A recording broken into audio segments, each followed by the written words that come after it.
Well, hello there, awesome students. Dr. J here. Welcome to week 4.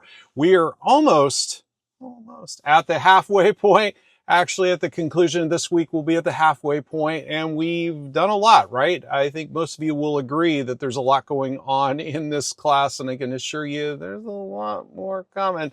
So make sure you keep up the intensity, keep pushing through as we progress through the course and progress toward the finish line.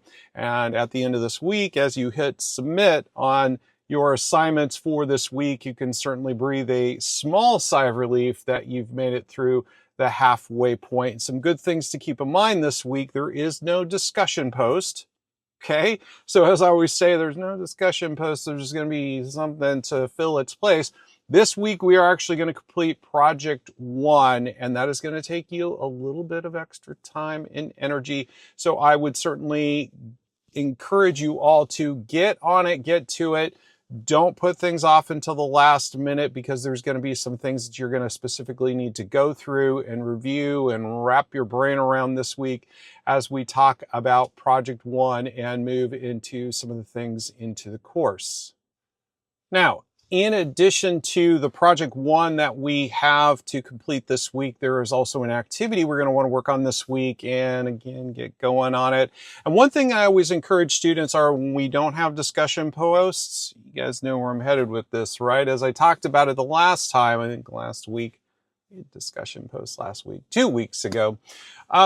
When you don't have a discussion, do your best to do something, submit something by Thursday night each week. In this case, the activity. The activity is not going to take very long, gang. Kind of a fun little activity, but I want you to put a little bit of time and energy into it. And honestly, it should not take you much longer than writing discussion posts and writing maybe those replies. And so again, I encourage you to replace the time that you would utilize on your discussion post this week to get that activity done. More about that in a moment. So let's dive into it and take a look at what we've got going on for the week. This week, as we take a look at the learning objectives, we're going to start to get a little bit deeper into that documentation, that information that we're going to have to evaluate an organization, take a look at what's going on, and certainly make an analysis and ultimately make some recommendations about how to push a company toward meeting their objectives, overcoming some challenges, increasing training, creating policies, etc., whatever the intervention might call for. And so we're going to take a look at some things leveraging that organizational information to help us with the decision-making process. We're also going to take a look at some things such as KPI, or key performance indicators, which again is going to help us. Those are kind of like milestones, things that we want to take a look at in terms of meeting goals or meeting objectives within the company. And we're going to also talk about something called GAP this week, which is kind of like, where's the company at, and here's where they want to be, and what's left in the middle. And so this week, when we dive into the submissions this week, again, very important that you go through the course readings this week to help you understand what that KPI thing is, what that gap thing is. The readings this week are not too tough. You might have to do a little bit of outside research for your submissions, but again, I strongly encourage you to get cracking on the readings this week. Let's take a look at the readings this week so you have an idea of where you're headed. Typical, just like with every course, there's an overview of what each one of these articles are. And some of the things that you want to keep in mind, I wanted to talk briefly about research, really why we utilize research in general. We always utilize research from our perspective is because it really is the difference between the layperson and the professional. Okay, you're going to utilize empirically driven stuff, and I say stuff because it might be some type of therapeutic intervention if you're working in the clinical environment, or it might be something that's company driven or organizational driven when we're working with IO. But we really want to stem more from what the research is telling us. So I'm going to stress this again, gang. I care less about what you think and feel would be an appropriate decision for a company, and more about what the research is telling you.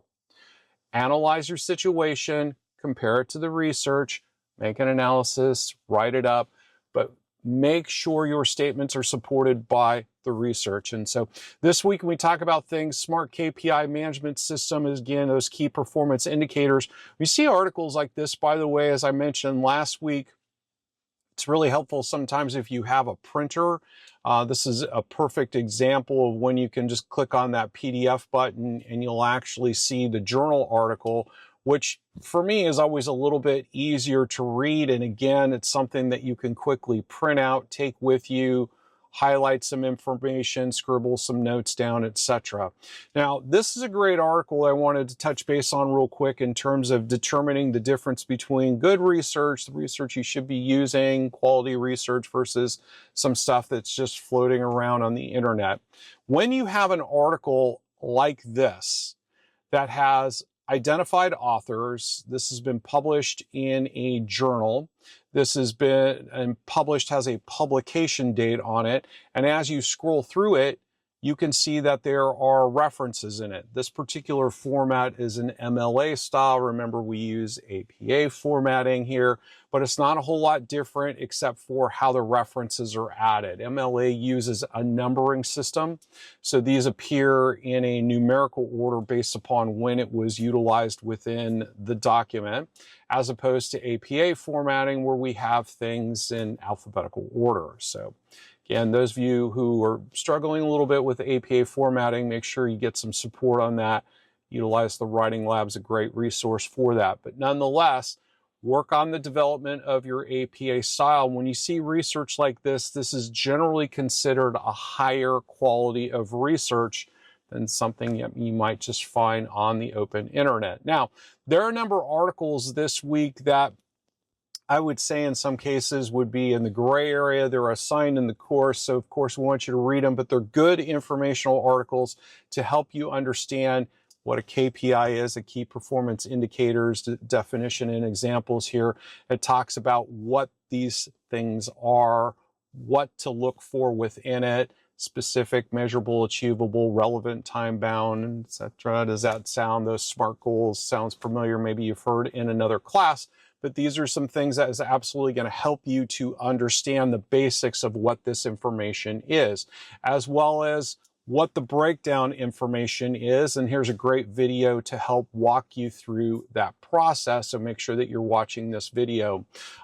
We're also going to work on something called a gap analysis this week. And again, typically I would not look at this informational sheet as being something that you would maybe use in terms of research, except for the fact that it is built into the course. This is more of an informational sheet. It's going to teach you what a gap analysis is. It doesn't necessarily teach you, perhaps from a research perspective, of creating a analysis of what might be going on with a company, but it's certainly going to give you the nuts and bolts of what gap analysis is.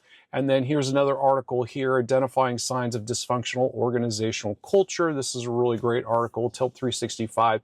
This, by the way, when you go into the resources this week, this particular article down here, this link is broken inside the course. So make sure, take a look down below, because I'm going to add the direct link to that article. I've already reached out to course support to have them fix that, but that's not going to help us this week, but certainly moving forward, future students will be. But nonetheless, click on the link below and you'll be taken to this article. Again, this is a great article that you want to take a look, that's just going to talk about those dysfunctions within a culture, from dysfunctions within an organizational, from a cultural perspective.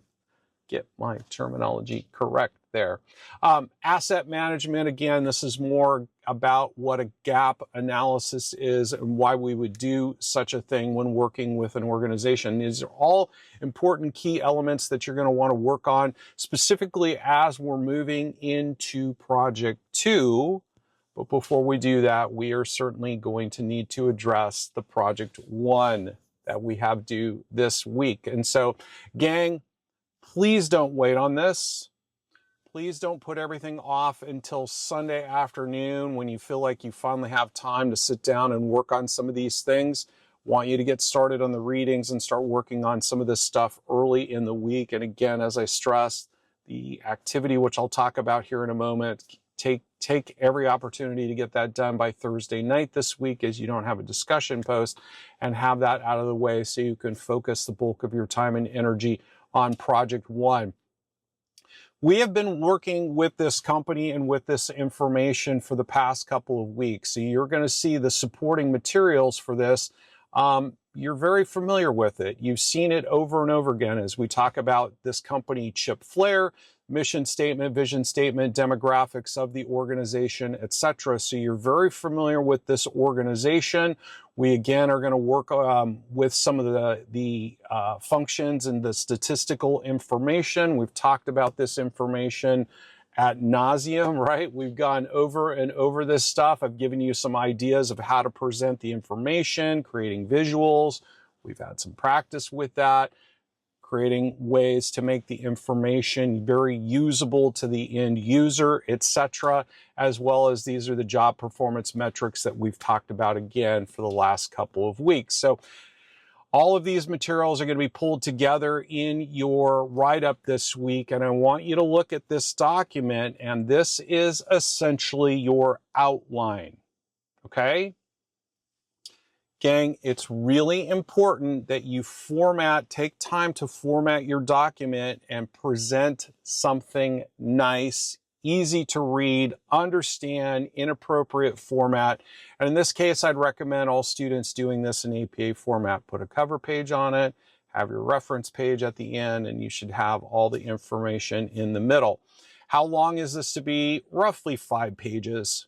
I would say good 5 pages of content will be good. 8 is probably the top end of what you're hitting.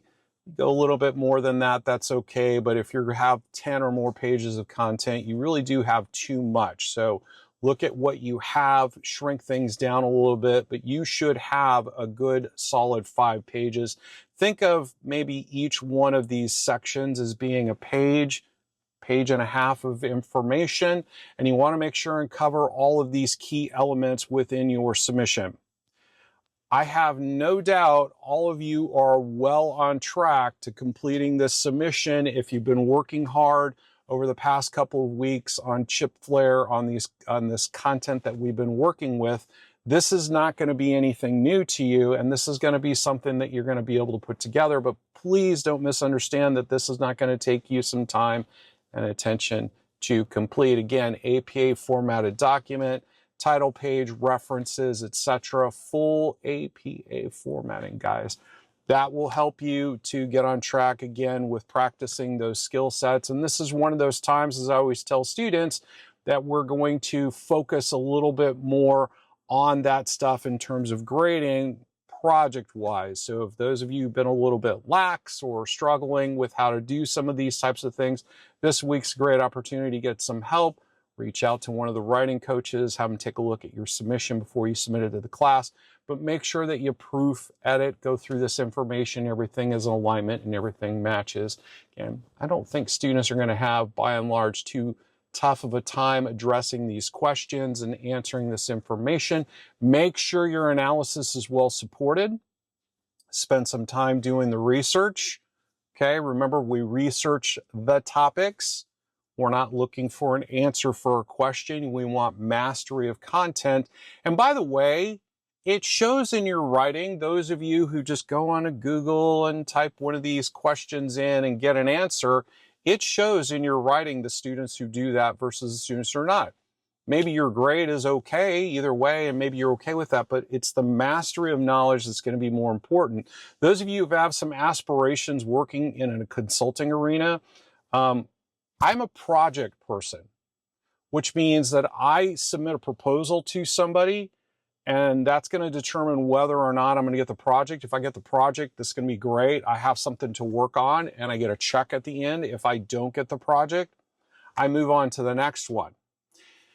That's something to think about because that happens a lot in the IO field. And quite honestly, there's a lot of psychology opportunities out there where you're going to work more in terms of project work. And you really got to know your stuff in that arena or else you're going to starve to death. So I really encourage y'all again, take the time, read through the articles, make sure you have mastery of the information before you tackle the task at hand. Now, let's talk a little bit about the activity this week, a little bit different than something we did or have done, and we're going to do something that was going to help us explore what GAP is and what this means by completing a worksheet, which I should have here someplace.